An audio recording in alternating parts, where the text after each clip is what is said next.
Rebecca Monroe smiled sweetly as she poured Alan his evening Tinawan, and Maple Ridge suspected that behind her gentle eyes lurked a killer, or that her husband's final moments were being silently recorded by the very cameras she never knew existed. It started like any other quiet evening in Maple Ridge, a small town where neighbors still waved to each other and nobody locked their doors. Alan and Rebecca Monroe had lived there for 8 years.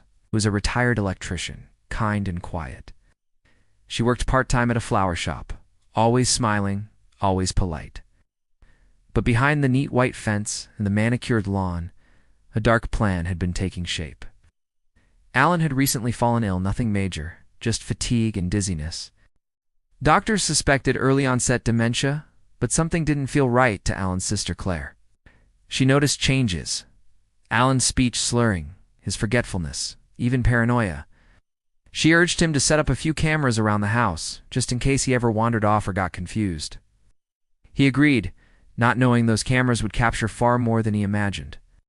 2 weeks later, Alan was dead. Found unresponsive in his bed, no signs of struggle. A peaceful death, they said.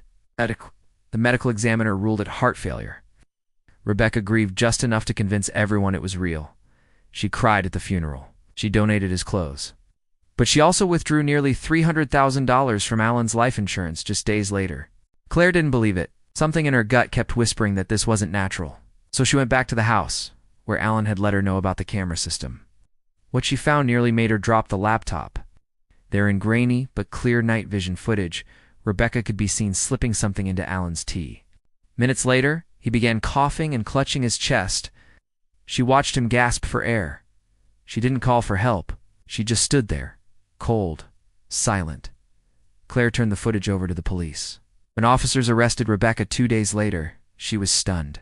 She kept asking, "How did you know?" What she never realized was that everything had been recorded, every motion, every moment, every murder. The investigation uncovered even more. A series of web searches on her laptop revealed months of planning, lethal dosages, undetectable poisons, how to mimic heart failure. What started as a way out of a marriage became a premeditated killing, timed perfectly after a life insurance policy had been quietly increased. The trial was swift. The footage spoke louder than any witness ever could. The jury deliberated for less than 2 hours. Rebecca was sentenced to life without parole. In her final statement, she showed no remorse, only disbelief that her perfect plan had fallen apart. And so, in a town where nothing bad ever seemed to happen, a killer wife learned the hard way that even secrets whispered in the dark can echo forever when the camera never blinks.